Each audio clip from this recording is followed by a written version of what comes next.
Hi, this is Stu Stover again.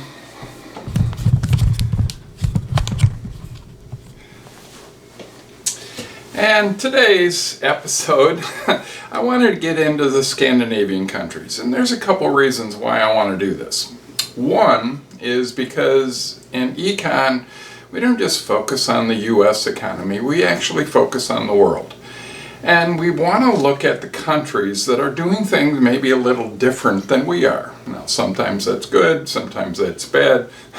Bad country would be, for example, Zimbabwe, where they have been in hyperinflation for virtually forever, it feels like. And bad governments, dictatorships, the economy just crashing and burning in every way imaginable, unfortunately. Scandinavian countries, though, are very different because they're very prosperous. Typically, they are per capita income higher than us. That's a screwy thing to talk about because it's also a cost of living issue and it gets complicated to get into those things. But I wanted to do it because they have provided some examples for us Americans about things that we can do. Family Medical Leave Act was one of their proposals, and we implemented it partially. Okay, but Scandinavians have a unique system. They tend to be small countries. I believe Sweden is the largest with about 10 million people, roughly the same size as Michigan. You can do things in a smaller economy you may not be able to do in a big economy lots of people like the US has. And so let's start with the question of socialist. Okay, a lot of folks in today's world would view socialist and communist as the same, and that's frankly nuts. There are huge differences between a socialist and a communist. And what that means is that indeed you have a far more dominant government in most Scandinavian countries for a host of reasons, which we'll get into at least very briefly with some stuff. But it also means that the Scandinavian countries have a vibrant free market system. So they have private ownership, they encourage businesses, they do all sorts of things you wouldn't find typically in a communist system. They have healthy democracies. And so to use this term, typically we hear it in pejorative terms, and it may or may not be true. In some cases, certainly it is. But in the Scandinavians' case, it's probably not. So typically, every year, Scandinavian countries are the happiest countries in the world.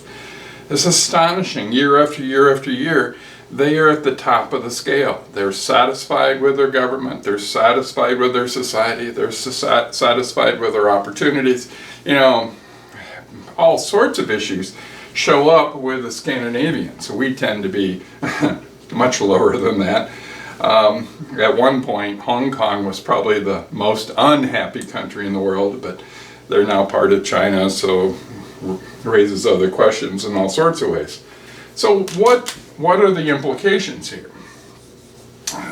Their taxation rate is somewhere in the 40 to 50% range.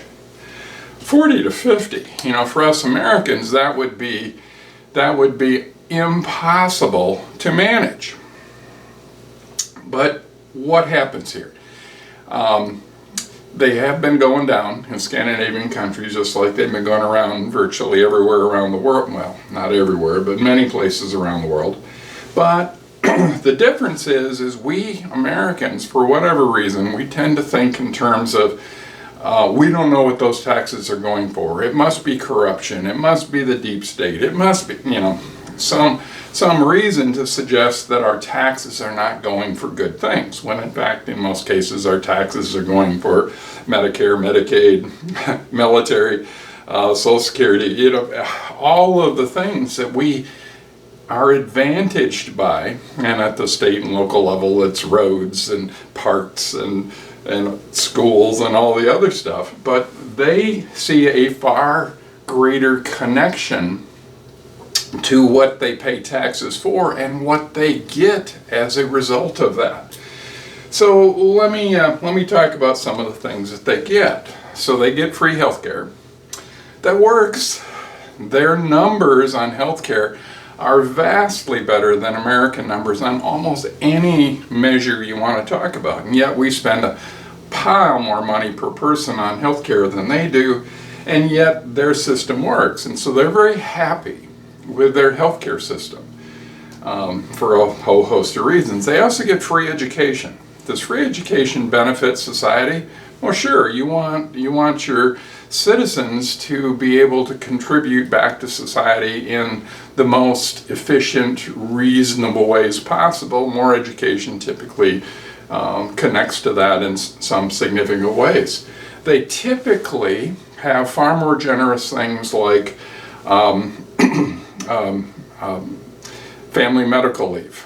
So parental leave when mom gets pregnant and dad gets to stay home too. Then mom and dad both get to stay home a whole lot longer, a lot more benefits than certainly we get in America.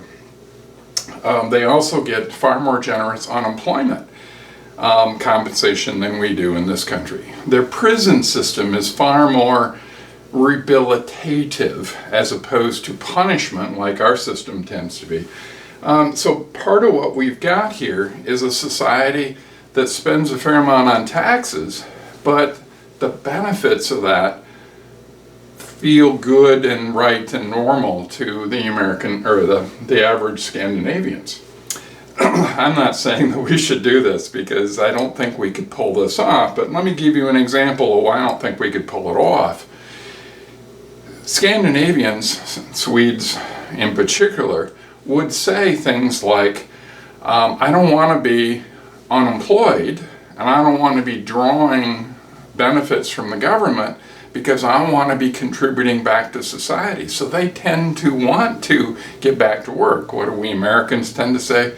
Oh, let's milk this as long as we can. And a very different value system in terms of how they orient back to society and the country. Then, and I'm not being particularly harsh here when I say this stuff, but typically more benefits back to society than we tend to think. So we tend to focus more on the rights and the needs of the individual. They tend to focus a bit more on the needs of the whole. And guys, that isn't a choice. It's not one or the other. It's a continuum. And so you kind of slide back and forth on this continuum, more individual versus more needs of the whole, all those kind of things. And so what the Scandinavians have chosen, and it is, in economic terms, it's a choice about how they want to run their society. And again, guys, I'm not saying we need to adopt their system in total because I don't think we could pull it off in far too many ways. But there are things that we can learn about what's going on. So you've got lots of services, you've got lots of values that tend to matter to Scandinavians. Let me give you one other quirky one here. Some of you have heard, and there's been a fair amount of discussion, about something called a sovereign wealth fund. Okay.